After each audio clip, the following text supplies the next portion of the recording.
Oi, gente, a Vanessa aqui da Gazeta. E o assunto dessa semana é praticamente o assunto do mês, é vacinação, pós-vacina. E aí, vai poder andar sem máscara? Vai poder ir para a festinha depois da vacina? Quem vai tirar essas dúvidas com a gente hoje é a diretora Flávia Bravo, da Sociedade Brasileira de Imunizações. Flávia, pergunta que todo mundo quer fazer. E aí, eu vou tomar vacina, já posso sair do postinho sem máscara? Absolutamente não. Primeiro, porque vacina não protege imediatamente, você tem que dar um tempo para se proteger. Segundo, a gente precisa de duas doses. Com uma dose você não tem a proteção, pode até ter, tem alguns estudos mostrando alguma proteção, mas não é a adequada. Você só vai conseguir depois que você terminar o teu esquema de duas doses. E terceiro, porque você vai estar vacinado, o resto da população não. A gente tem poucas doses e isso vai aumentar aos poucos. Certo. E eu tomando as duas doses, independente de qual vacina seja, quanto tempo que o corpo leva para produzir os anticorpos? Então, as vacinas todas, de um modo geral, né? Elas, o seu sistema imune tem que ter um tempo para desenvolver os anticorpos, que eles atinjam um nível de proteção, e quando eu tenho duas doses, essa segunda dose vai elevar mais ainda até aquele patamar que eu espero que me proteja. Essa resposta à primeira dose, a gente não pode contar com alguma proteção antes de 7, 10 dias. A gente sabe que os anticorpos estão crescendo, mas eles ainda não podem não estar, ainda mais com o Covid, que a gente não conhece o que é chamado de correlato de proteção. A gente não sabe direito qual é a quantidade de anticorpos necessária e anticorpos eficazes para neutralizar o vírus que vão Entendi. me proteger. Então, a gente não pode ficar contando com isso. Se a gente pensa uma vacina da febre amarela, por exemplo, a gente pede, né? É obrigatório até que as pessoas sejam vacinadas 10 dias antes da viagem. Isso já dá uma pista, apesar de ser uma outra tecnologia, uma vacina viva, mas a gente não pode contar com proteção imediata. Depois da segunda dose, a resposta é um pouco mais rápida, porque o nosso organismo faz uma memória. Então, eu respondo num período mais curto, mas mesmo assim, a gente tem que lembrar que nenhuma das vacinas é 100% eficaz, então eu posso estar entre aqueles que não respondem direito. Então, eu não Ah, posso ficar contando com isso. Para eu ter mais segurança, eu preciso ter a maior parte da população vacinada, mesmo sabendo que nem todos estarão protegidos, aquela massa que se protegeu acaba provocando a redução da circulação do vírus e indiretamente protegendo as demais pessoas.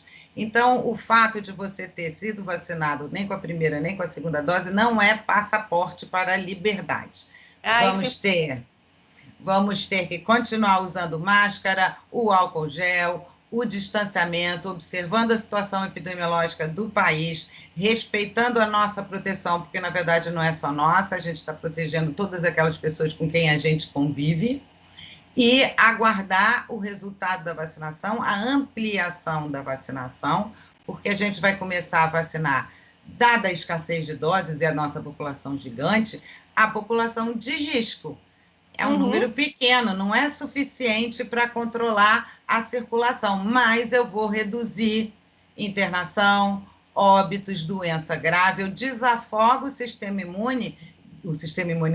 de saúde público, de modo que, se mesmo se eu adoecer, eu não vou encontrar os hospitais lotados. Então, num primeiro momento, o que a gente vai conseguir é isso, o controle da situação sanitária. É isso que se busca e que vai ser alcançado conforme doses vão ficando disponíveis e mais pessoas eu vou poder ir ampliando aí na campanha pública. Para, num segundo momento, quando tiver dose sobrando e eu puder vacinar a maior parte da minha população, pelo menos 60% da população, aí eu posso pensar em controle da doença em termos comunitários. E aí começar a pensar em maior relaxamento. É claro que a gente precisa ficar observando os dados epidemiológicos, as curvas de doença, as curvas de mortalidade, a taxa de ocupação de hospital, a taxa de infecção, né? Quantas pessoas passam para quantas pessoas, a taxa Uhum. de contagiosidade, isso é que tem que balizar. Não pode achar que vacinou, pronto, estou livre, não vou pegar e não vou passar para ninguém, porque eu posso nem ter respondido, né? Nenhuma É delas é verdade. 100%. Não é o liberou geral, né? Exato. Então não tem nem uma previsão, uma prévia, uma estimativa de quanto tempo isso vai levar. Pode levar 6 meses, como pode levar uns anos ainda. Tudo vai depender da disponibilidade. A gente está vendo muita notícia, muita informação vindo do Ministério da Saúde. A gente já ouve zuns de outras vacinas que possam entrar. Talvez a rede privada auxiliando, colaborando aí para ampliar a população vacinada, mas o fato é produção também, né? É um gargalo.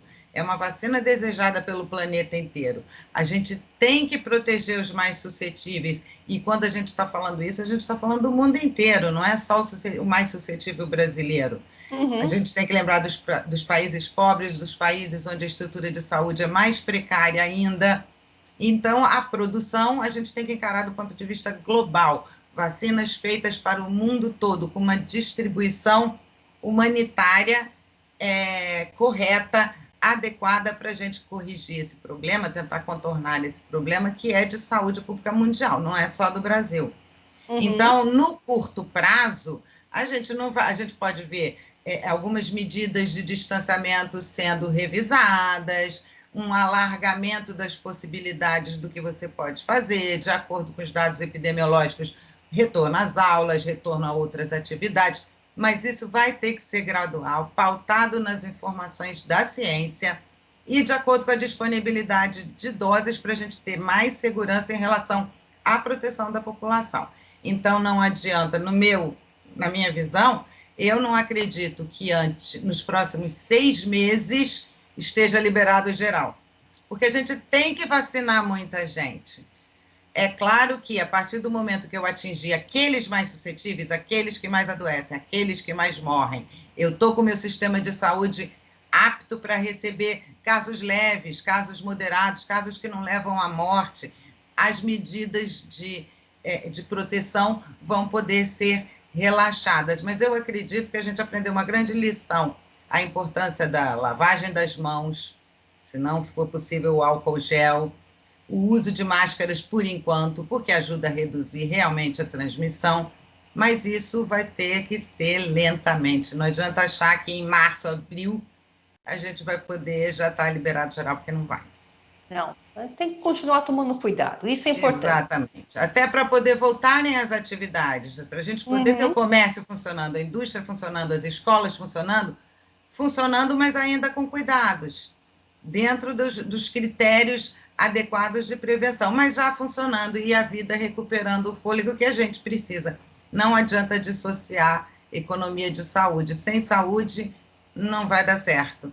Tá E certo. não dando certo a economia, a gente também não tem verba para a saúde. Então tem que ser muito azeitada, tem que ter ordem no parquinho, por assim dizer, né? A gente tem que trabalhar coordenadamente as autoridades de saúde, a ciência, o mercado, né? O comércio, a indústria, etc., para a gente poder pensar em voltar a ter uma vida pelo menos perto do normal que a gente conhecia, que eu acho que nunca mais vai acontecer, mas o mais normal possível. Maravilha, tá joia. Vamos tomar cuidado e esperar, né? É. Obrigada, Fábia, pelos esclarecimentos e boa tarde. Boa tarde, obrigada a vocês.